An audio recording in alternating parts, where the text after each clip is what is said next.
बिहार में जिस तरीके से राजस्व कर्मी और अंचलाधिकारी तमाम लोग जो हैं हड़ताल पर गए हुए हैं और बार बार चेतावनी मिल रही है सरकार की तरफ से। विजय सिन्हा चेतावनी दे रहे हैं कि भाई जल्दी से जल्दी काम पर लौट आइए। 25 तारीख का अल्टीमेटम भी दे दिया गया, लेकिन काम पर तो लौटे नहीं। तो उसके बाद के जो तमाम परिणाम भुगतने पड़ेंगे उसके संकेत विजय सिन्हा ने पहले भी दे दिए थे। अब एक कदम आगे बढ़ते हुए यह ऐलान कर दिया गया है कि हड़ताली जो कर्मचारी हैं उनके खिलाफ एफआईआर दर्ज भी हो सकता है और इसके निर्देश सभी जिलाधिकारियों डीएम को दे दिया गया है। और यह माना जा रहा है कि आने वाले 2-4 दिनों के अंदर में कई ऐसे कर्मचारी होंगे, अधिकारी होंगे जिनके खिलाफ एफआईआर दर्ज हो जाएगा। नौकरी जाएगी वो अलग और एफआईआर के तहत मामला चलेगा वो अलग। तो क्या है ये पूरी योजना, किस तरीके से ये ऐलान किया है विजय सिन्हा ने और क्या चाहते हैं विजय सिन्हा, जानेंगे सब कुछ आज की इस रिपोर्ट में। तो इसे आखिर तक जरूर देखिएगा। नमस्कार, मैं हूं डॉक्टर सुरजीत सिंह और आप देख रहे हैं YBN बिहार झारखंड। अगर आपने अभी तक इसे सब्सक्राइब नहीं किया है तो सब्सक्राइब कर लीजिए और अगर आपको ये वीडियो अच्छा लगे तो लाइक कीजिए, शेयर कीजिए, कमेंट जरूर कीजिए। तो विजय सिन्हा का ये ऐलान करना कि अब जो हड़ताली कर्मचारी हैं, जो अधिकारी हैं, उन सबके खिलाफ एफआईआर भी दर्ज हो सकता है। अब सवाल ये उठता है कि क्या हड़ताल करने की इतनी बड़ी सजा मिलेगी कि इनके खिलाफ, हड़तालियों के खिलाफ एफआईआर दर्ज हो जाएगा? तो जी नहीं, ऐसा नहीं है कि सबके खिलाफ एफआईआर दर्ज करने की योजना है, बल्कि जो डीएम को निर्देश दिए गए हैं उसके हिसाब से जितने भी ऐसे हड़ताली कर्मचारी या अधिकारी अपने सहयोगियों को डरा रहे हैं, धमका रहे हैं या फिर जो लोग वापस लौटना चाहते हैं काम पर, क्योंकि करीब 24 अधिकारी कर्मचारी जो है वो वापस लौट चुके हैं काम पर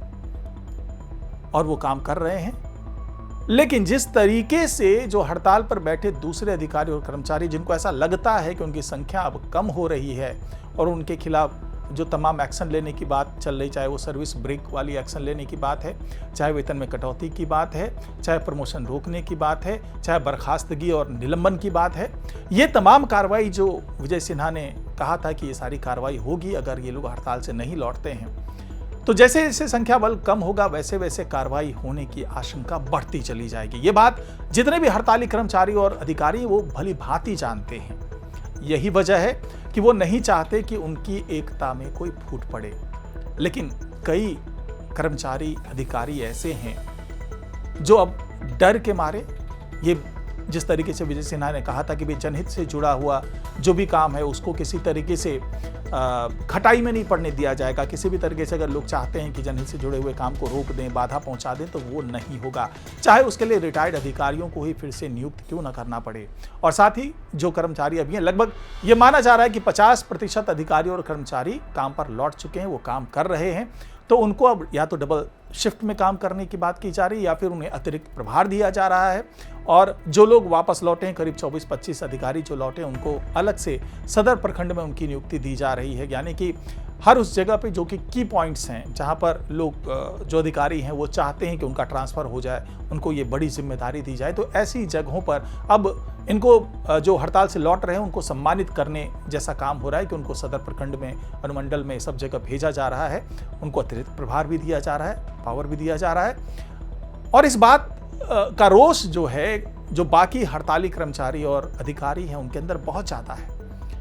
और कई मामले ऐसे आए, कई शिकायतें ऐसी आई है कि वो व्हाट्सएप कॉल के जरिए जो काम पर लौट चुके हैं उनको धमका रहे हैं, अपने सहयोगियों को धमका रहे हैं, अपने साथियों को धमका रहे हैं, अंजाम भुगतने की धमकी दे रहे हैं। तो इस तरह की शिकायतें जब मिली, क्योंकि कई जगहों पर ऐसा भी देखने को मिला कि सोशल मीडिया के माध्यम से नेमिंग शेमिंग चल रहा है, यानी कि जो लोग वापस लौट रहे हैं या फिर जो लौट चुके हैं या मन बना रहे हैं कि हम अब लौट जाते हैं, तो ऐसे लोगों का नाम सोशल मीडिया पर उजागर करके उनको बदनाम करने की कोशिश की जा रही है, उनकी छवि को खराब करने की कोशिश की जा रही है, उन्हें गद्दार, विश्वासघाती जैसे शब्दों से नवाजा जा रहा है। तो ऐसी स्थिति में बहुत से हड़ताली कर्मचारी जो कि वापस लौटना भी चाहते हैं, वो अपने ऐसे सहयोगियों के दबाव में लौट नहीं पा रहे हैं। तो अब विजय सिन्हा ने साफ साफ आदेश दे दिया है और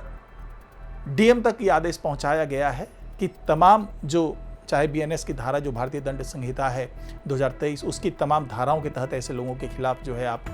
कार्रवाई कीजिए। दूसरा आईटी एक्ट 2000 की धारा 67 के तहत ऐसे तमाम कर्मचारी अधिकारी हड़ताली जो कि अपने सहयोगियों को डरा रहे हैं, धमका रहे हैं, दबाव में ला रहे हैं, उनके खिलाफ सीधे सीधे एफआईआर कीजिए।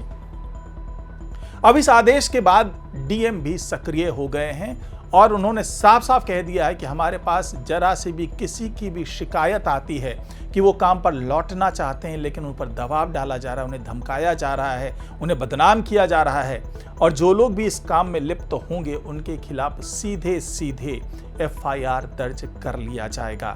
तो यानी कि एक तरफ तो जो विभागीय